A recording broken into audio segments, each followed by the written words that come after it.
네, 안녕하세요. 데이업의 김지현입니다. 국내 많은 언론사들이 중국 전기차 띄우기를 하고 있습니다. 이 비아디의 국내 시장 진출, 아마 언론들에게서 엄청나게 좀 많은 기사들이 나오고 있어서 다들 좀 알고 계실 겁니다. 그리고 그 내용을 보면 이 비아디의 이 가격 경쟁력이 우수하다라는 부분이 결국 이 요점이었는데요. 이렇게까지 많은 언론사들이 이러한 많은 기사를 내놓는 이유는 무엇일까요? 오늘은 이러한 부분들을 한번 집중 분석해 보도록 하겠습니다. 그럼 바로 시작하겠습니다. 일단 지금 이 비아디를 구글에 검색을 했을 때 나오는 기사들은 아까 얘기 드렸듯이 굉장히 좀 많습니다. 뭐 내용은 다 하나같이 좀 비슷한 내용인데요. 이 비아디가 국내 시장에 이 승용차 브랜드 출시를 위한 검토를 완료하고, 그리고 승용차 브랜드의 국내 출시를 공식화했고, 이 출시를 현재 앞두고 있다는 겁니다. 특히 여기서 강조하고 있는 건 제가 아까 얘기 드렸듯이 이 비아디의 가격 경쟁력이라고 하는데요.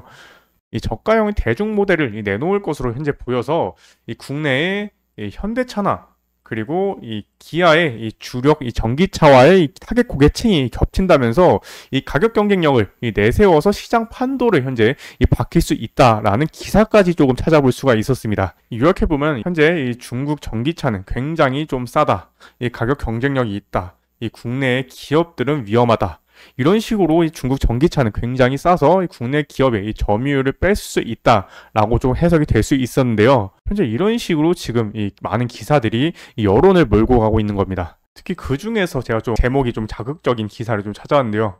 1,000만 원대 중국 전기차 몰려오나, BYD 내년 한국 승용차 진출, 이렇게 해서 제목만 보고서는 이러한 1,000만 원대 전기차를 판매를 할 수 있다라는 건 줄 알았는데, 이게 밑을 좀 더 보시면 바로 이 부분인데요. 이 비아디가 국내 상표 등록 완료한 실, 돌핀, 시걸 등은 중국 내 판매 가격이 1,000만 원에서 2,000만 원대에 불과하다. 그리고 마지막 한 줄에 다만 국내 판매 가격은 이보다 높은 수준으로 책정될 것으로 보인다, 이렇게 말을 했는데, 그렇다면 정확하게 1,000만 원대가 아닐 수도 있다라는 겁니다. 물론 전기차가 지금 들어오면 국내 전기차보다는 좀 싸게 나올 가능성이 높습니다. 이 LFP 배터리를 적용해서 가격이 좀 싼 측면도 있고요. 그리고 중국 정부가 좀 많이 도와줘서 그러한 부분들이 가격이 좀 적용이 됐습니다. 그런데 이러한 기사들만 봤을 때에는 좀 더 자극적으로 중국의 전기차에 대해서 좀 기사가 나오고 있다는 겁니다. 현재 국내 전기차가 국내 점유율의 대부분을 좀 차지하고 있는 상황에서 굳이 중국 전기차에 대한 이슈를 왜 이렇게까지 다루고 있는지가 좀 중요합니다.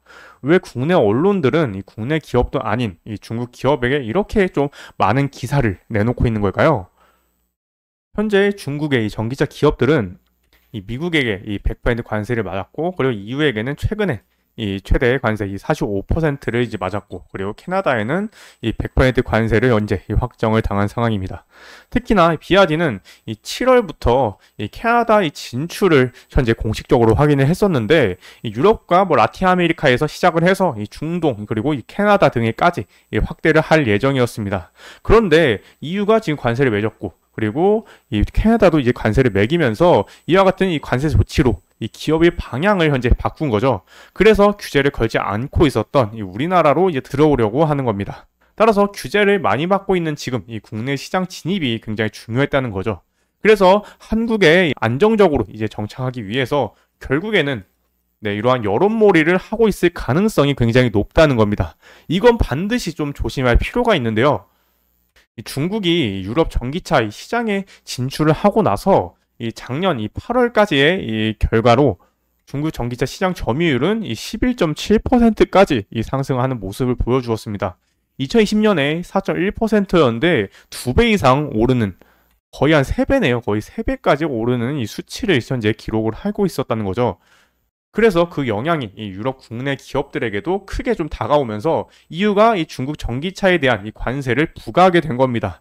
다만 우리나라는 미국이 수출 비중이 좀 높아지고 중국 비중은 작년 기준으로 해서 수출 비중이 20% 아래로 좀 내려가긴 했는데, 그래도 아직까지는 이러한 중국의 영향권을 아직 벗어날 수 없는 상황입니다. 그래서 우리나라가 만약에 이렇게 좀 유럽처럼 중국 전기차 점유율이 11% 이상 올라간다 하더라도 우리나라가 중국에게 이 규제를 거는 건 굉장히 좀 어려울 수가 있다는 거죠. 다만 좀 다행인 건 국내는 아직 이 중국의 이 전기차에 대해서 이 안정적인 이 측면에서 좀 부정적인 이 생각을 하고 있다는 겁니다. 다만 현재 기사가 제가 아까 보여드린 것처럼 계속 이렇게 나오고 있는 상황에서 현재는 기사에서 이 지금의 이 가격 경쟁력을 주로 언급을 하고 있는데 이후에는 이러한 안정적인 측면에서도 이 어떻게 다룰지 모른다는 겁니다. 그래서 이러한 부분들 좀 이 집중적으로 봐야 하고요.